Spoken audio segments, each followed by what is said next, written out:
ठीक है, दो तरह से बनाएंगे, आगे पीछे। ये आने वाले टाइम में पढ़ाऊंगा आपको, इसको ज्यादा देर से मत लीजिएगा, समझाने के लिए बोला सर को। तो गेट का यूज आप कोई कंडीशन चेंज करने के लिए भी कर सकते हैं। मैं उदास हो जाता हूँ, आई गेट सैड। मुझे समय मिलेगा, तो आई आई विल गेट टाइम, या आई विल हैव टाइम भी बोल सकते हैं। ये वाला कॉन्टेक्स्ट था कि जब मेरे पास समय होगा तो बात करूंगा। When I have time I will talk, इसको ऐसे ही बोल सकते हैं, when I get time I will talk.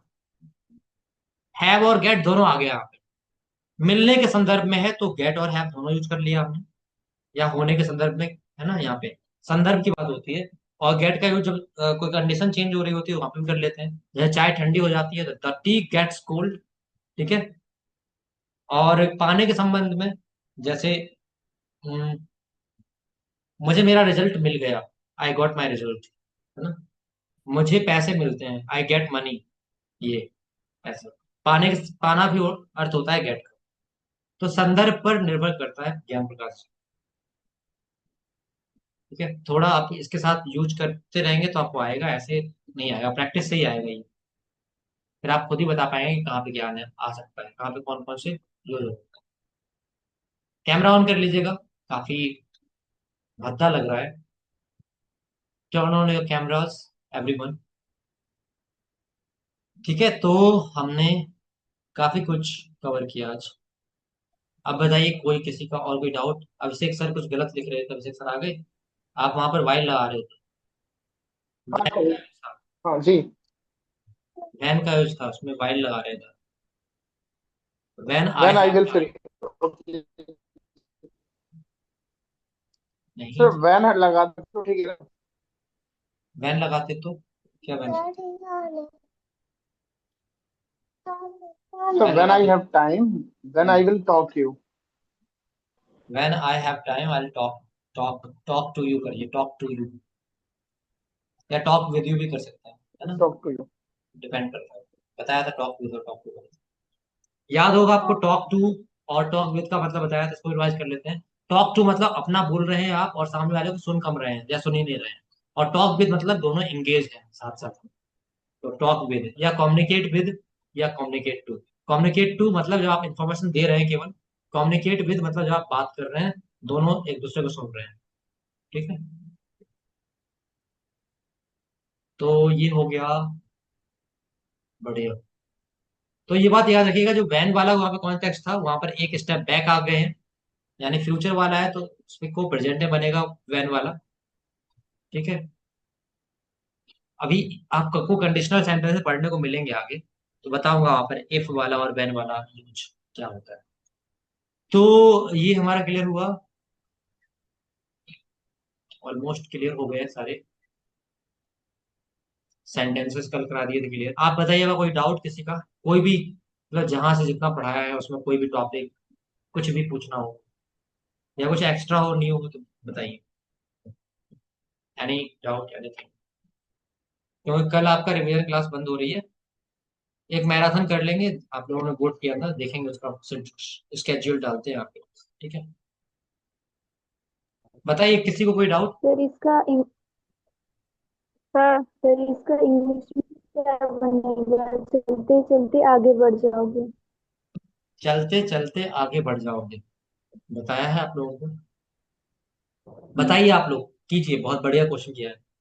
Wild का यूज करेंगे और कीजिए, चलते चलते आगे बढ़ जाओगे। अब यहाँ पे आप छुपा हुआ है, ठीक है, या तुम चलते चलते आगे बढ़ जाओगे, आप ऐसे मान के चलिएगा सेंस में।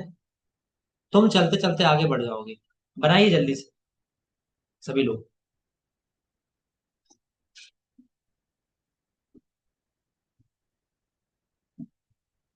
जल्दी से बनाइए। गूगल नहीं करेंगे आप लोग, ठीक है। चलते चलते आगे बढ़ जाओगे या तुम चलते चलते आगे बढ़ जाओगे,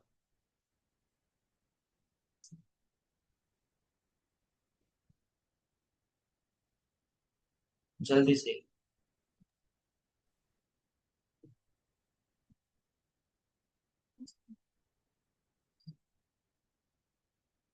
वाइल का यूज करके बनाना है आपको, ठीक है, गूगल मत कीजिएगा कोई भी, नहीं बहुत कंफ्यूज होंगे आप।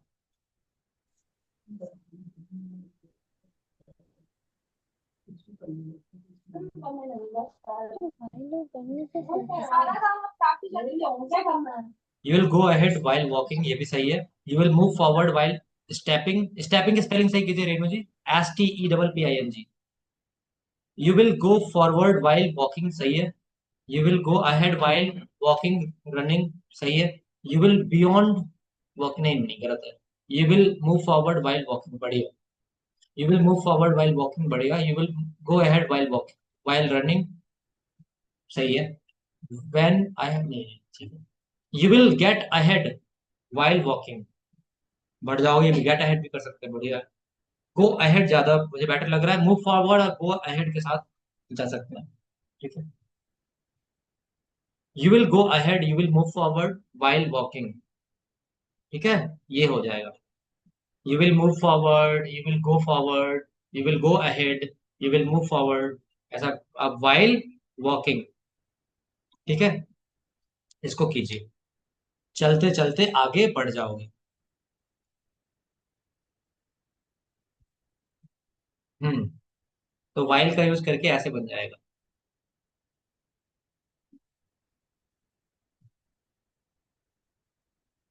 इसका आप लोग गूगल करके देखिएगा, ठीक है, गूगल ट्रांसलेट पे देखिएगा क्या आ रहा है। चलते चलते आगे बढ़ जाओगे, तो आपने कर लिया। You will go ahead while moving, moving कीजिए।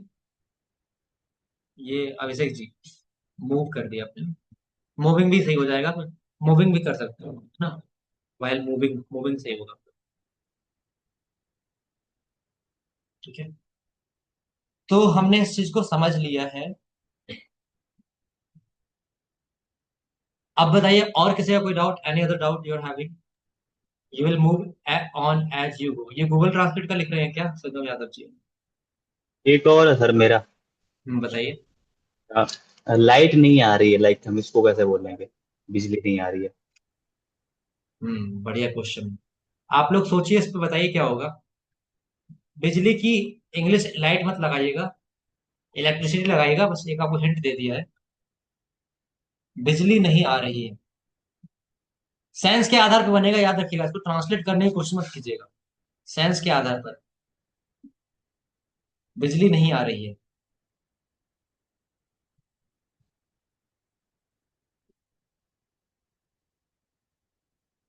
बहुत अच्छा क्वेश्चन पूछा है।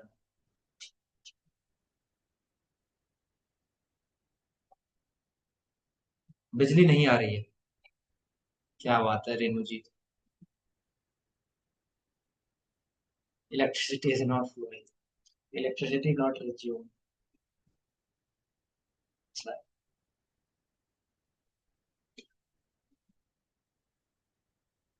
Here is no electricity. और बताइए, साइंस के आधार पर ही करेंगे इसको, ठीक है, नहीं तो चक्कर में पड़ जाएंगे आप लोग। Power of air,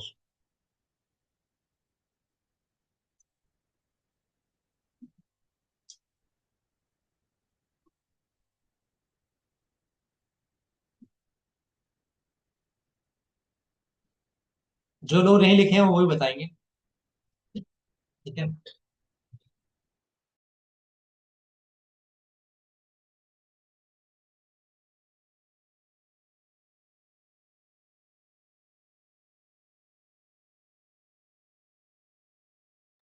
electricity is not here, here क्यों कर दिया, HEAR कैसे हो गया?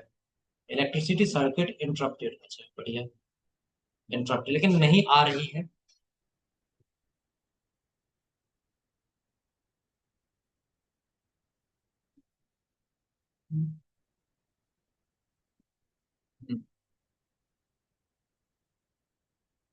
इलेक्ट्रिसिटी इज नॉट कमिंग, इसका तो इंतजार ही था मुझे। इलेक्ट्रिसिटी कोई चलकर आने वाली चीज है तो कमिंग होगा, इसके तो खिलाफ बगावत बगावत ही थी, इसलिए तो ज्ञान प्रकाश जी ने क्वेश्चन किया था।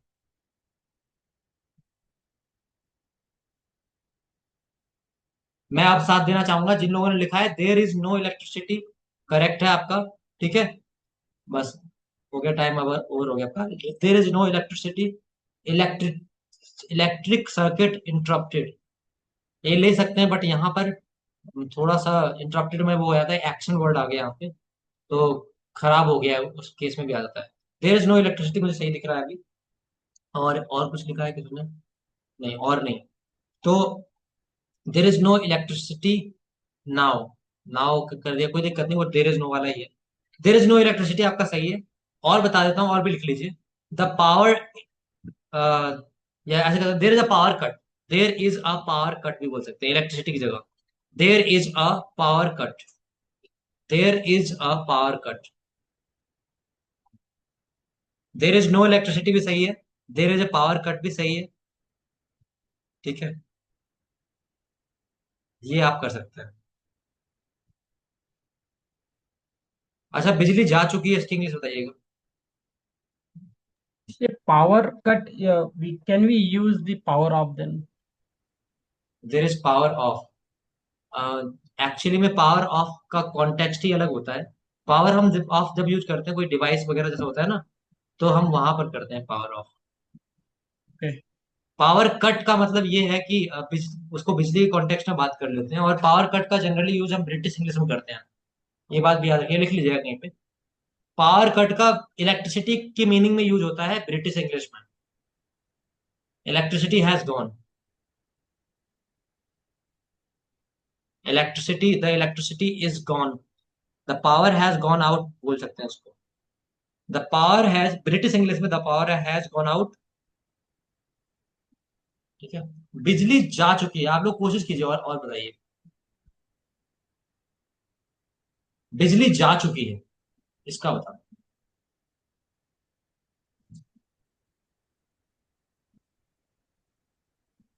द इलेक्ट्रिसिटी हैज गॉन यहाँ पे बोल सकते हैं।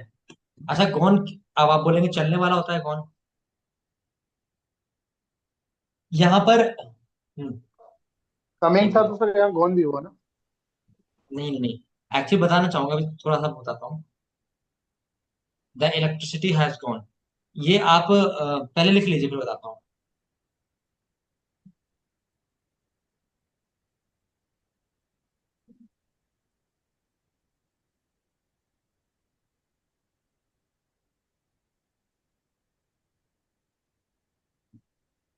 ठीक है, सबका हो गया। अभी आप एक याद कीजिएगा, मैं आपको उसी कॉन्टेक्स्ट से क्लियर कर दूंगा। मैंने आपको बताया था कि क्या चल रहा है, व्हाट्स गोइंग ऑन। तो वहां पर मैंने चल रहा है कि इंग्लिश जा रहा थोड़ा ना बोल रहा था मैं। समझिएगा। गॉन, गो जो है एक्चुअली में कोई काम चल रहा होता है ना, कोई काम कर रहे होते हैं उसके लिए कहते हैं पार्टी इज गोइंग ऑन, है ना। जैसे जनरली बोलते हैं गो, एक्चुअली में गो लाइव। Go live. अब गो लाइव का मतलब थोड़ा ना कि चल करके लाइव, मतलब ऐसा हो रहा है, उसका मतलब ये है कि एक फ्रेज के रूप में यूज हो रहा है, फ्रेजल वर्ब के रूप में। Go live, go and get it, है ना। बहुत सारे गो के साथ वर्ड यूज हो जाते हैं। तो यहाँ पर गो इन द कॉन्टेक्स्ट ऑफ कोई चीज इन एक्शन हो जाना या इन आउट एक्शन हो जाना, उसके रूप में यूज हुआ है। जैसे मैंने बोला था व्हाट्स गोइंग ऑन, तो आप बोलेंगे क्लास इज गोइंग ऑन। इसका मतलब ये तो ना क्लास चल रही है, मतलब क्लास वॉक करती है, नहीं वॉक नहीं करती है। तो गो का एक टर्म अलग हो गया। और कम वाले में इसलिए मैंने आपको डिनाई किया था। हालांकि मैं बताना चाहूंगा कि जुगाड़ इंग्लिश में लोग यूज करते हैं, बट हमें जुगाड़ इंग्लिश यूज नहीं करनी है। हमें सही इंग्लिश यूज करनी है। तो यहाँ गो आपका सही होता है, द इलेक्ट्रिसिटी हैज गॉन, या आप द इलेक्ट्रिसिटी इज गॉन भी बोल सकते हैं। ठीक है, ऐसी द इंटरनेट इज गॉन, है ना। The video has gone, the video is gone, जैसे है ना, कोई विजिबल नहीं है तो the video is gone, the video has gone, ये भी बोल सकते हैं। The power has gone out, इसमें एक चीज आप ये भी बोल सकते हैं, the power has gone out. या द, बिजली जा चुकी है, इसको ये भी बोल सकते हैं, the power has cut out, ये भी बोल सकते हैं। ये ब्रिटिश इंग्लिश में हो जाएगा आपका। The electricity has gone, the electricity is gone. ठीक है, the power has gone out, सारे आपके सही है। अच्छा, एक चीज और पूछना चाहूंगा। अभी आपने, मैंने बिजली की बात करी, जैसे ज्ञान प्रकाश जी बोल रहे थे लाइट। हम लोग इसको जनरल टर्म में लाइट बोलते हैं। एक बात मैं आपको बताना चाहूंगा, इसको इंग्लिश में लाइट को यूज कर सकते हैं या नहीं कर सकते हैं। एक समझिएगा इस चीज को, कॉन्टेक्स्ट पर बात होती है हमेशा। अगर आप बिजली का यूज कर रहे हैं बेसिकली अपने रूम वगैरह में लाइट जलाने के लिए, तो वहां पर आप बोल सकते हैं द लाइट्स, है ना, the light has gone out, बिजली जा चुकी है, the light has gone out, या the lights have gone out, lights भी कर सकते हैं।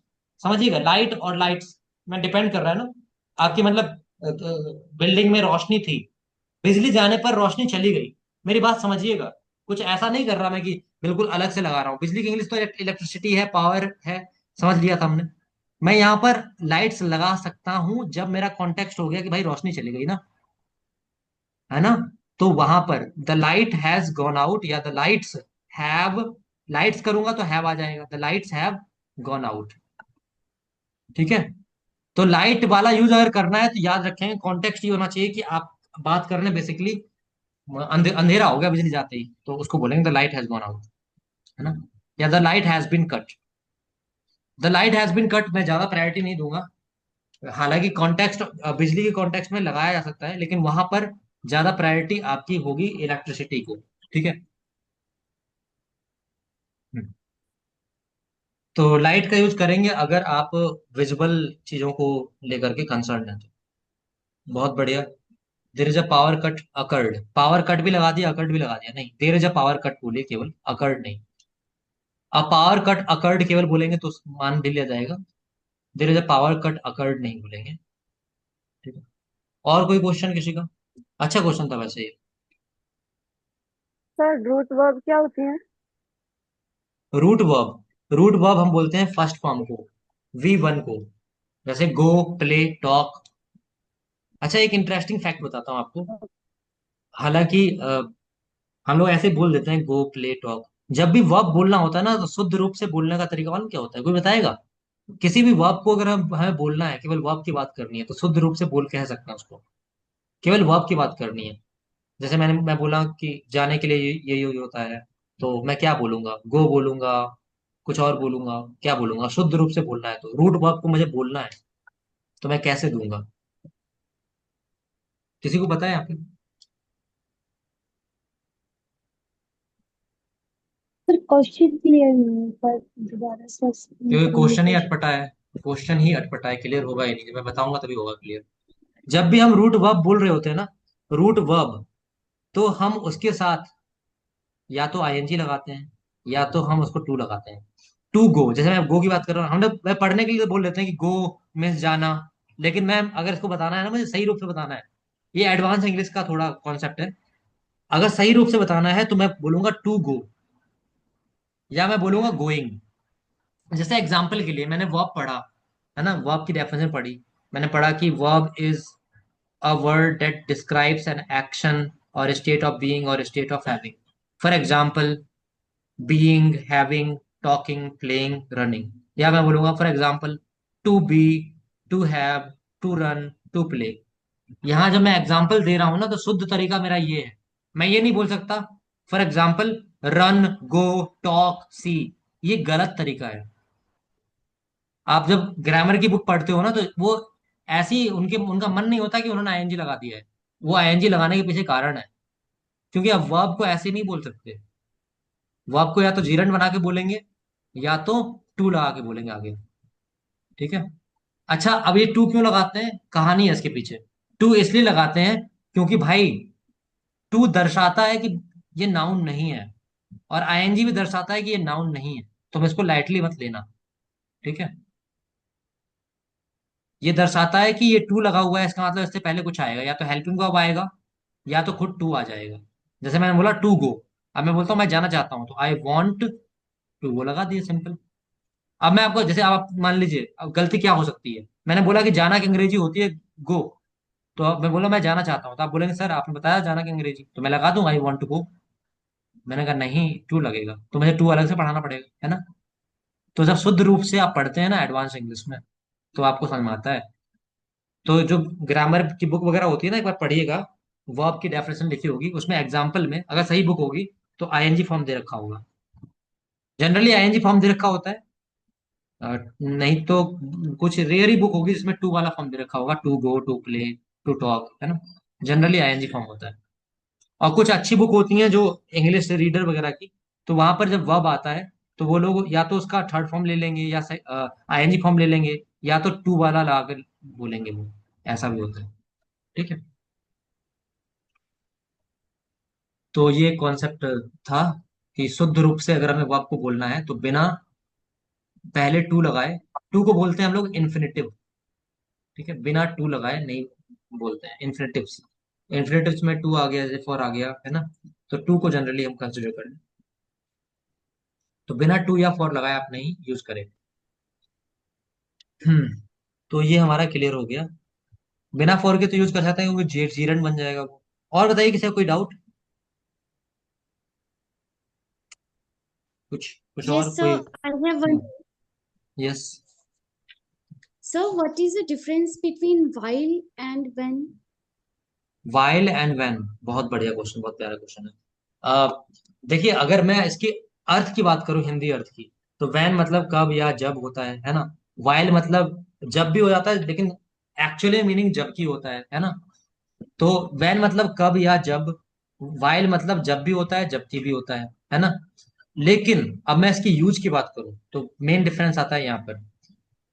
जैसे किसी प्लेस के बारे में हम पूछना चाहते हैं तो हम लगाते हैं वैन, नहीं सॉरी, किसी टाइम के बारे में गलत बोल रहा हूँ, किसी टाइम के बारे में पूछना चाहते हैं तो हम बताते हैं व्हेन। जैसे when do you wake up, तुम कब जगते हो, when do you wake up, है ना। और अगर हम बताना चाहते हैं कि किसी चीज के बारे में कि तब मैं करता हूँ, टाइम को डिनोट करेगा। अ, जब वह आता है तब मैं पढ़ता हूँ, जब वह आता है when he comes I read, क्या डिनोट कर रहा है, टाइम को, एक पर्टिकुलर टाइम है जब ऐसा होगा तब मैं करूंगा ऐसा, समझ रहे हैं आप। और वाइल क्या है, वाइल ऑन गोइंग एक्शन को भी डिनोट करता है।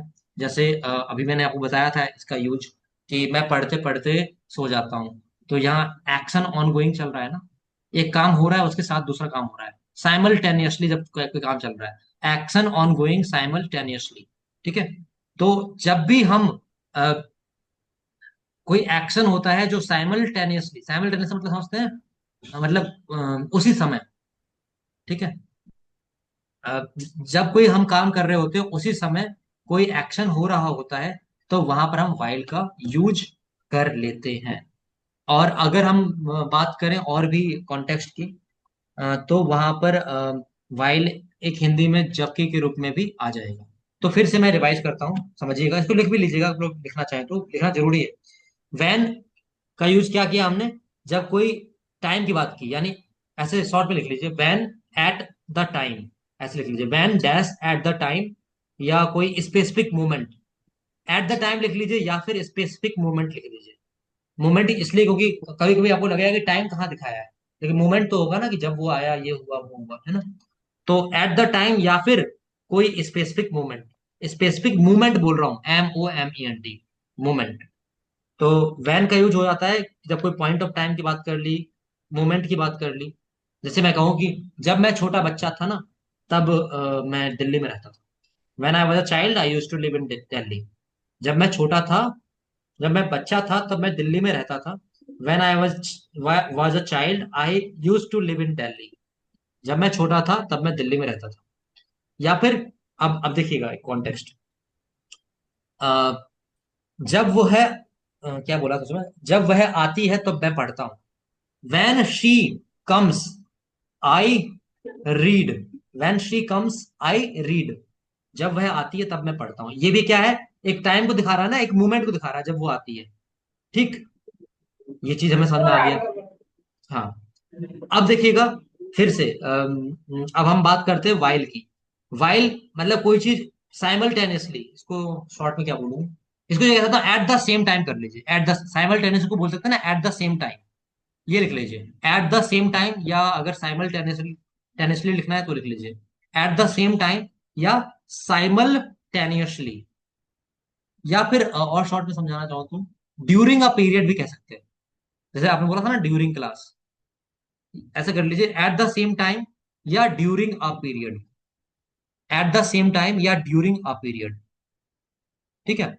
तो बेसिक डिफरेंस क्या हुआ फिर से समझ लीजिएगा, वैन वाला हमारा था एट द टाइम, मतलब पॉइंट ऑफ टाइम बता रहा था या कोई मूवमेंट बता रहा था। यहाँ पर टाइम ऐसा है कि कोई काम चल रहा है उसी के साथ में, ड्यूरिंग दैट टाइम, या वही वही सेम टाइम पर, सेम टाइम मतलब कि काम चल रहा है उसी टाइम पे दूसरी बात हो रही है। तो इसमें हम ये भी कह सकते हैं, एक और लिख लीजिए इसी के नीचे, two actions happening at the same time, समझने के लिए, two actions happening at the same time, या हिंदी में लिखना चाहे तो दो एक्शन जब एक साथ होते हैं, दो एक्शन जब एक साथ होते हैं और अच्छे समझ में आ जाएंगे।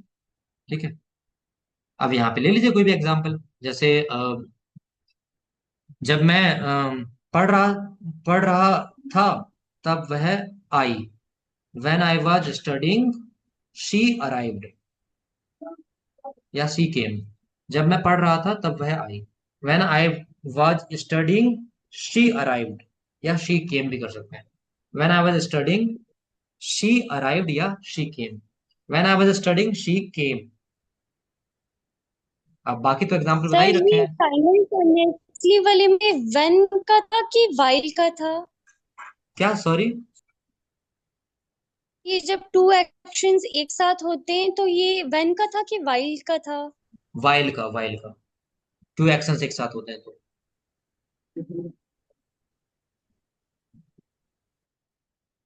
सर यहाँ उसी, पर टू एक्शंस एक तो साथ हो सर रहे हैं फिर ना, ये जब मैं while पढ़ I रहा was studying, she arrived and she came, right?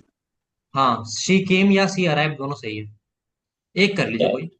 She confused about you said कि when, that's why she confused, I नहीं think. नहीं नहीं, अभी मैं बताऊंगा, दोनों भी सही हो सकता है। अभी रुकिए, आप ऐसे बने रहिए, अभी मैं Okay. कॉन्टेक्स्ट भी बताऊंगा, ठीक है। हाँ, आप अनामिका जी बताइए, क्या क्या कहना चाह रही हैं? आपकी तो नेटवर्क इशू है सर आपका। यहाँ पर आपने आपने ये सेंटेंस यूज करा था, जब मैं पढ़ रहा था वह आई। तो हाँ आपने कहा जब टू एक्शंस हो रहे हैं तो यहाँ पर वाइल का कॉन्सेप्ट यूज हो रहा है। तो हम यहाँ पर व्हेन का यूज कर रहे थे अभी। हाँ। हाँ, मैं उसी पे आ रहा हूँ, रुकिए। मैंने कहा कि वाइल का यूज करते हैं जब साइमल्टेनियसली वर्क हो रहा होता है, ठीक है। तो मैंने कहा कि जब मैं पढ़ रहा था तब वह आई। ये यहाँ पर आप वैन का यूज भी कर सकते हैं, या फिर मैं इसको अगर ऐसे लेना चाहूँ, देखिएगा, मैंने सेंटेंस हिंदी में गलत बोल दिया एक्चुअली, लेकिन मैं इसको सेंस में बदल सकता हूँ। जैसे मैंने कहा कि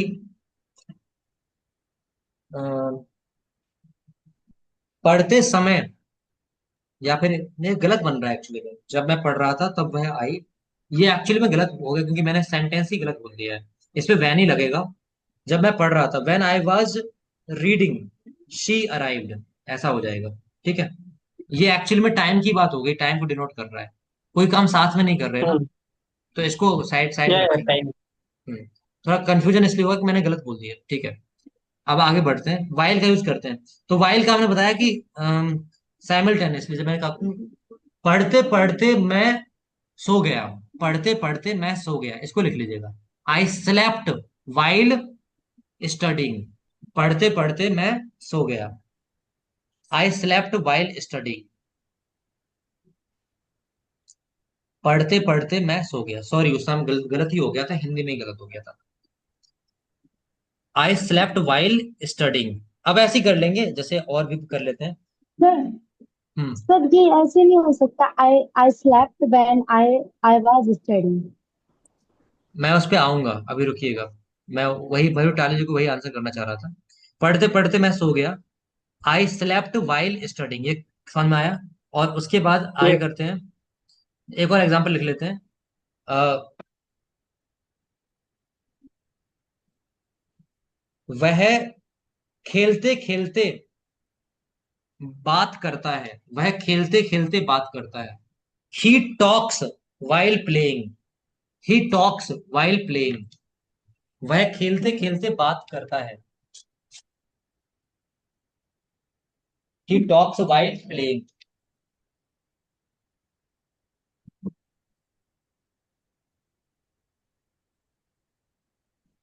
वह खेलते खेलते बात करता है। ठीक, तो ये आपका कॉन्टेक्स्ट हो गया। अब मेरी बात समझिएगा, ठीक है। उसमें बन नहीं रहा था, अब देखिए इसमें बनेगा। वह खेलते खेलते बात करता है, इसको मैं चाहूं तो हिंदी में ऐसे ही बोल सकता हूँ ना। वह, जब वह खेलता है तब वह बात करता है। सुनिएगा, बात दोनों एक ही होगी, नहीं होगी? वह खेलते खेलते बात करता है, या फिर मैं इसको बोल दूं, वह, जब वह खेलता है तब वह बात करता है। जब वह खेलता है तब वह बात करता है, क्या ये दोनों बातें अलग हैं? रेणु जी, आप बताइए, सेंस के आधार पर क्या ये दोनों बातें अलग हैं? नहीं है ना?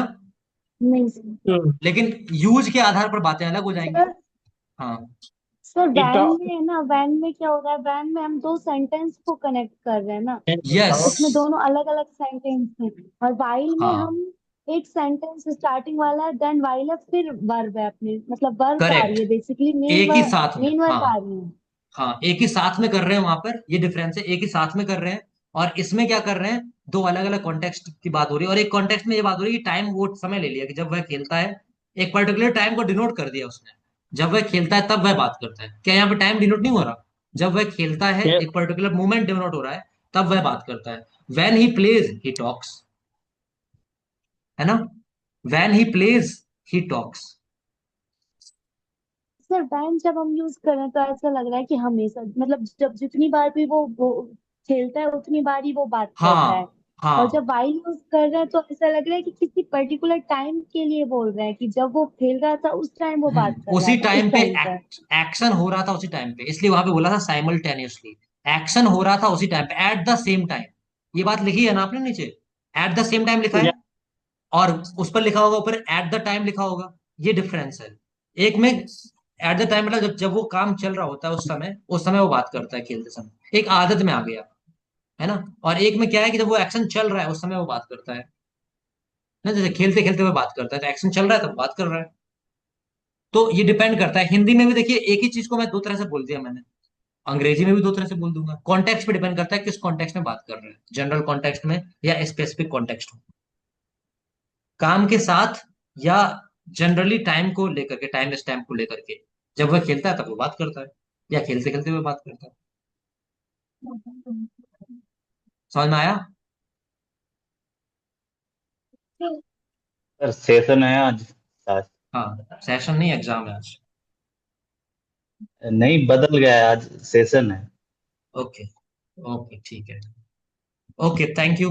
और कोई डाउट किसी का? It's all depends on the situation, है ना? It's like सिचुएशन, हाँ, all depends on situation and the context. और सर वैन जब यूज होगा तो दोनों, जो अपन दोनों सेंटेंस लेंगे जिनको वैन से वो कनेक्ट सेम कर रहे रहेंगे, हैं, वो सेम शायद रहेंगे, सेम टेंस में, सेम सेम रहेंगे, सेम। टेंस में रहेंगे। हाँ, सेम टेंस में यानी नहीं, सेम सेम टाइम रहेंगे। टेंस में रहेंगे। हाँ, और जब वाइल का यूज करेंगे तो डिफरेंट टाइम जोन हो सकता है। जैसे वाइल विल भी यूज कर रहे थे हम वाइल यूज करते टाइम, और I will have money while running business, मतलब अच्छा। बिजनेस तो मैं अब चलाऊंगा और मनी मेरे पास बाद में होगा। लेकिन एक बात याद रखिएगा, जो बैन का यूज है, जो कंडीशनल सेंटेंस में आता है, तो वहां पर जैसे एक एग्जांपल दिया था, जब मेरे पास समय होगा तो मैं बात करूंगा, है ना?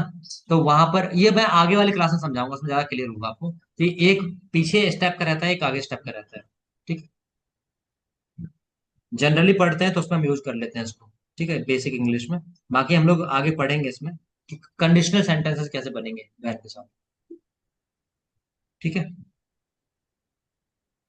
चलिए। तो आज के लिए इतना ही रखते हैं, बाकी आगे आने वाली क्लास में डाउट लेते रहेंगे। ठीक है, तो thank you very much for attending today session. आप कुछ चीजें सीख पाए होंगे। आदि sir. Adieu everyone, good night. ready. Good night sir.